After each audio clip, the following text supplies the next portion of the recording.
నా ప్రియ సహోదరులారా, మీ అందరికీ నా వందనాలు. దేవునికి స్తోత్రము.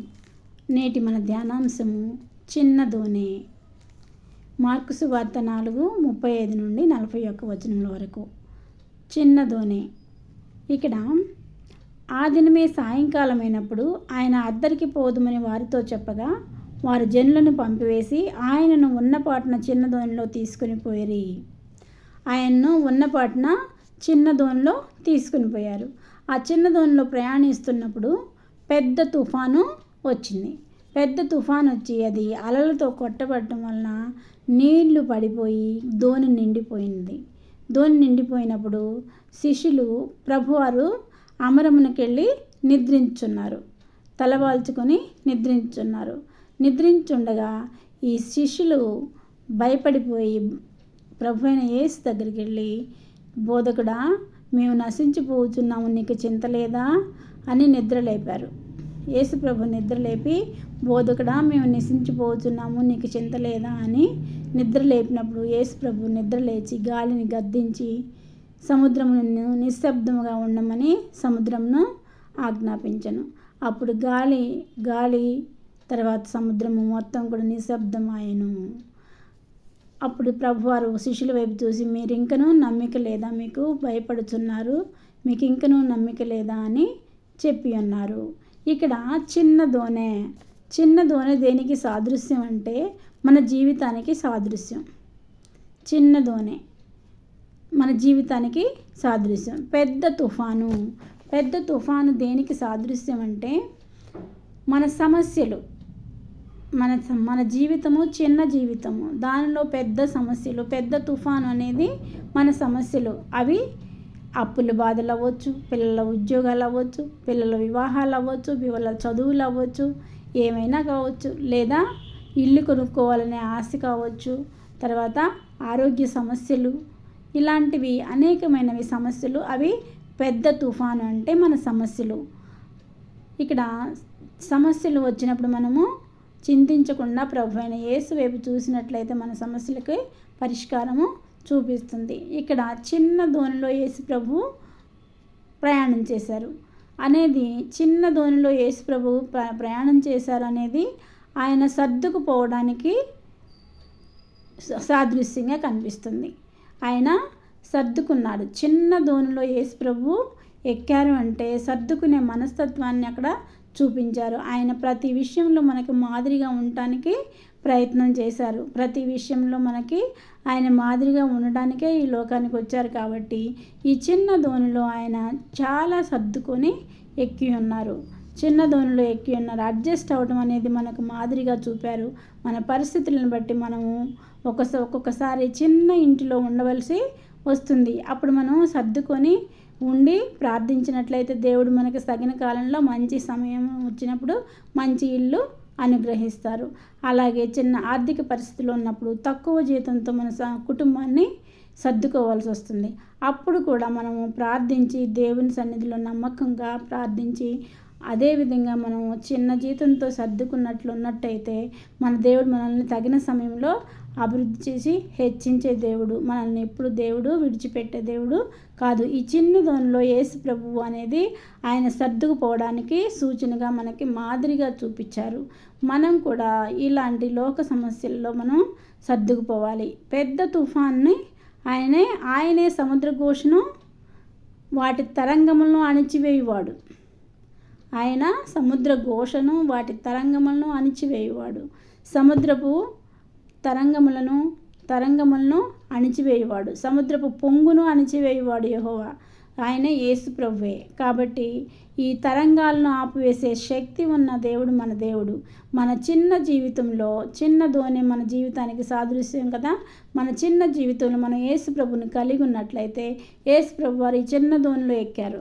అలాగే ఆ చిన్న దోణిలో యేసు ప్రభుని మనం కలిగి ఉన్నట్లయితే ఎలాంటి సమస్యలైనా సరే, అప్పుల బాధలు ఉన్నాయా నీకు ప్రియులారా? అప్పుల బాధలు ఎన్నో రోజుల నుండి తీరలేదా? ఈ క్షణమే నువ్వు వేసిన నమ్ము ప్రభువారు మీ అప్పుల బాధలు తీర్చును గాక. పిల్లల ఉద్యోగాల కోసం ప్రార్థిస్తున్నారా ప్రియులారా? ఉద్యోగాలు వచ్చును గాక. వివాహాల కోసం ప్రయత్నం చేస్తున్నారా ప్రియులారా? అవి మీకు తగిన సమయంలో దేవుడు సమకూర్చును గాక. చదువుల విషయంలో ప్రార్థిస్తున్నారా ప్రియులారా? తగిన సమయంలో దేవుడు మీ బిడ్డలని హెచ్చించును గాక. ఇల్లు లేకపోవటం, ఇల్లు కావాలని ప్రార్థిస్తే కొన్నిసార్లు మనం ఎన్ని ప్రయత్నాలు చేసినా అవి జరగకపోవచ్చు. యెహోవా ఇల్లు కట్టించిన యెడల కట్టువాని ప్రయాసము వ్యర్థమే. కాబట్టి మనం ప్రార్థించినట్లయితే తగిన సమయంలో మనకి హెచ్చించి, తగిన సమయంలో మన గృహానికి సంబంధించిన లోన్లు కానీ ఏమైనా శాంక్షన్ చేపించే దేవుడు. తప్పకుండా ఈ దినం నువ్వు నమ్మకంతో, ఈ శిష్యుల్లాగా అపనమ్మకంతో భయపడకుండా నమ్మకంతో ప్రార్థించినట్లయితే మన ప్రభువైన యేసు మన సమస్యల నుండి మనల్ని విడిపించే దేవుడు. మన చిన్న జీవితంలో మన యేసయ్యని ఆహ్వానిద్దాము. చిన్న జీవితానికి యేసయ్యని ఆహ్వానించినట్లయితే పెద్ద తుఫాన్లు, పెద్ద సమస్యలు, మనకి కోర్టు సమస్యలు ఏంటి, ఎలాంటి సమస్యలు వచ్చినా మన దేవుడు మనల్ని బయటపడవేసే దేవుడు. ఎలాంటి సమస్య అయినా అది నీకు నానా విధములైన రోగములు, పలు విధములైన రోగములు, ఏ రోగం అని కాదు, ఏ ఒక్క రోగం కాదు, నానా విధములైన రోగంలో వచ్చిన ఏ రోగము మనకున్నా మన దేవుడు మనల్ని స్వస్థపరిచే దేవుడు మన దేవుడు. మీరింకనూ నమ్మలేక ఉన్నారా? ఎందుకు భయపడుచున్నారు? వారి ముందు యేసు ఎన్నో సూచక్రియలు చేశాడు. శిష్యుల ముందు ప్రభువైన యేసు ఎన్నో సూచక్రియలు చేశారు. అయినా వారు అప్పటికప్పుడే మర్చిపోతున్నారు. యేసు ప్రభు చేసిన సూచక్రియల్ని మర్చిపోయి భయపడుతున్నారు. ఈ యొక్క భయంకర పెద్ద తుఫాన్కి మిక్కిలి భయపడిపోయి వాళ్ళు యేసు ప్రభుని లేపి, మేము నశించిపోతున్నాము, నీకు చింత లేదా ప్రభు అని అడుగుతున్నారు వాళ్ళు. అందుకు యేసు ప్రభు, ఎందుకు మీరు భయపడుతున్నారు? మీకు నమ్మిక లేదా? నేను ఎన్ని సూచక్రియలు మీ ముందు చేశాను కదా, ఎన్ని చేశారు కదా యేసు ప్రభు, అన్ని సూచక్రియలు చూసి కూడా వీళ్ళు భయపడుతున్నారని ఎందుకు నమ్మిక లేదు అని అడిగారు యేసు ప్రభు.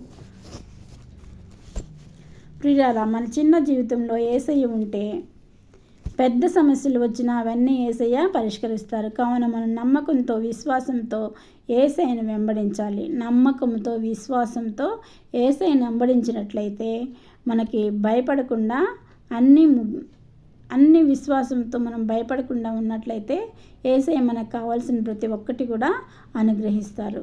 మనము ముందు మన జీవితంలోకి ఎవరిని ఆహ్వానించాలి? యేసయ్యని ఆహ్వానించాలి. ఆహ్వానించిన తర్వాత ఏ సమస్య వచ్చినా, పెద్ద సమస్యలు వచ్చినాయని చెప్పేసి పారిపోకుండా యేసయ్య సన్నిధిలో ప్రార్థించి, యేసయ్య ఉన్నాడు, నాకేం భయం లేదు అని ధైర్యంగా ఉంటే నీ సమస్యలన్నీ ఇట్టే మాయమైపోతాయి. యేసయ్య తీసి పరిష్కరిస్తాడు. నీ సమస్యలన్నిటికీ తగిన సమయంలో పరిష్కారం అనేది చూపిస్తారు. కాబట్టి మనము యేసయ్యని, కావున మనం నమ్మకంతో, విశ్వాసంతో యేసయ్యని వెంబడించాలి. భయపడకూడదు. అన్ని సమస్యలు దేవుడే చూసుకుంటాడు. దేవుడే ఈ క్షణమే మన సమస్యల్ని పరిష్కరించునుగాక. అందుకని ప్రియులారా, ఈ చిన్న వాక్యం నేను ముగిస్తున్నాను. ప్రియులారా, దయచేసి సబ్స్క్రైబ్ చేసుకోనండి. సబ్స్క్రైబ్ చేసుకున్నట్లయితే నేను చెప్పే ప్రతి వాక్యం మీకు ప్రతిరోజు వస్తుంది. ఓకేనా? చిన్న ప్రార్థన చేసుకుందాం. సర్వశక్తి మిక్కిలి కృపగలిగిన ఘనమైన యేసురాజు, మీ పాదములకు స్తుతులు స్తోత్రములు తండ్రి. ఇదిగో ప్రభా, మేము చెప్పిన వాక్యం ప్రభా, చిన్న దోణి ప్రభా, చిన్న దోణిలో నువ్వు ప్రభా ఎక్కి ఉన్నావు ప్రభా. అయా చిన్న దోణినే మా జీవితంలో ప్రభా మేము మిమ్మల్ని ఆహ్వానించి ప్రభా, మా జీవితంలో మిమ్మల్ని రాజుగా ఉంచుకొని ప్రభా, మా హృదయంలో మిమ్మల్ని నింపుకొని తండ్రి, ఎంత పెద్ద తుఫాన్ అయిన సమస్యలు వచ్చినప్పటికీ ప్రభా, మేము సమస్యల్లో కొట్టుకుపోకుండా ప్రభా, సమస్యలకి ఎదురీది ప్రభా, మేము మీ యొక్క సమస్య పరిష్కార మార్గాన్ని మీ ద్వారా పొందుకునేలాగా సహాయం చేయి ప్రభా. ఈ క్షణంలో ఎవరు అప్పుల బాధలతో ఉన్నారో వారి అప్పుల బాధలు తీరిపోను కాక, ఎవరు వివాహాల కోసం ఎదురు చూస్తున్నారు యవ్వన కాలంలో ప్రభా, వారికి తగిన భాగస్వాములు ఇచ్చును కాక, ఎవరు ఉద్యోగం కోసం ఎదురు చూస్తున్నారో వారికి ఉద్యోగాలు వచ్చును కాక. అయ్యా యేసయ్య మీరు ఆశీర్వదించండి. యేసయ్య మీరు ఆశీర్వదించే దేవుడు యేసయ్య ఎవరైతే ఉద్యోగాలు చదువుకోవాలని ఇతర దేశాలలో చదువుకోవాలనుకుంటున్నారో వారి చదువుల్లో మీరు తోడుండి వాళ్ళకి సీట్ వచ్చినట్లు సహాయం చేయను గాక. యేసయ్య మీకు వందనాలు, స్తుతులు, స్తోత్రములు ప్రభా. ఎవరు అనారోగ్యాలతో ఉన్నారో వారిని స్వస్థపరచను గాక. యేసునాథ, ప్రాణనాథ, నీ పాదములకు స్తోత్రములు తండ్రి.